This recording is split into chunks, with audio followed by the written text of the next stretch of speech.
ইউরোপের দেশ রোমানিয়ায় অবস্থানরত অবৈধ বিদেশি কর্মীদের জন্য শর্ত সাপেক্ষে বৈধ হওয়ার সুযোগ তৈরি করে দিয়েছে দেশটির সরকার।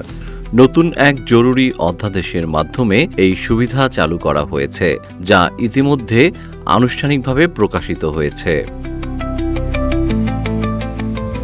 রোমানিয়ার সরকারি জরুরি অধ্যাদেশে প্রকাশিত নির্দেশনা অনুযায়ী রাজক্ষমা কর্মসূচির আওতায় নন ইইউ দেশ থেকে আসা যেসব বিদেশি কর্মী বিভিন্ন কারণে অবৈধ হয়ে পড়েছেন, তারা নির্দিষ্ট শর্ত পূরণ সাপেক্ষে তাদের অবস্থান বৈধ করতে পারবেন। 28 এপ্রিল রাতে রোমানিয়ার রাজধানী বুখারেস্টে অবস্থিত বাংলাদেশ দূতাবাস এক জরুরি ঘোষণার মাধ্যমে এসব তথ্য জানিয়েছে। দূতাবাস বলেছে, এর ফলে রোমানিয়ায় অবৈধভাবে বসবাসরত বহু বাংলাদেশি কর্মী নতুন করে বৈধ হওয়ার সুযোগ পাবেন।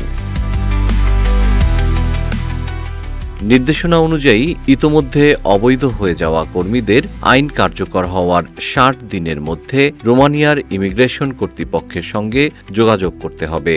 তবে এজন্য অবশ্যই একটি নতুন বৈধ নিয়োগকর্তা খুঁজে নিতে হবে, সংশ্লিষ্ট প্রতিষ্ঠানের অধীনে ওয়ার্ক পারমিট সংগ্রহ করতে হবে এবং টিআরসি কার্ডের জন্য আবেদন করতে হবে।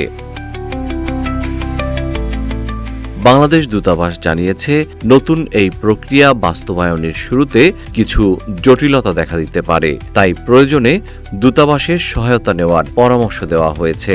31শে ডিসেম্বর পর্যন্ত এই বিশেষ সুযোগ কার্যকর থাকবে।